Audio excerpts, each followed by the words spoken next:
ये मेरी प्यारी माए, अल्लाह अकबर। सुन मसला मौलवी अब्दुल हन्नान से। फरमाया जुमा का दिन है, सुबह ये बच्चे ये बड़े हैं, सब नहाएंगे, इनके बाल उतरे कोई बात नहीं, अगर ये कंघी सर में फेरे, तेल लगाए, बाल उतर जाए, झाड़ दो, कोने पे डाल दो। लेकिन ए बेटी, ए माँ, ए बहन, ए बीवी, ए बच्ची, खबरदार, अगर तू कंघी करेगी, सर में से जुएं लिखे चुनेगी और इसी तरीके से तेल लगा के सर मलवाएगी, बच्चों की जड़ों में तेल लगाएगी।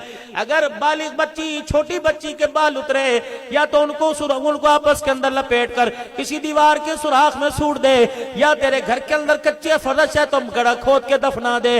अगर ये भी तेरे पास कोई नहीं तो फिर आग माचिस की तीली ले उन बालों को जला दे। खबरदार, गैरत वाली औरत, अल्लाह अकबर, लाडले नबी की लाडली उम्मतिया, खबरदार, अपने सर से कंघी के उतरे हुए बाल बाहर ना फेंक, किसी गैर महरम की नजर पड़ जाए। रब भी गैरत वाला, रब का नबी भी गैरत वाला, तेरा शौर बर्दाश्त करे या ना करे, आमना कलाल बर्दाश्त नहीं करता, तेरे बालों पर भी किसी गैर की नजर पड़ जाए।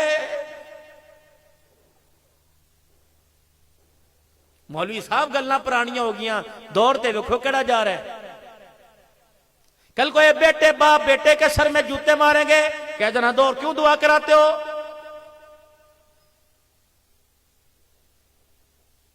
दौर केड़ा जा रहा है, जाने दो।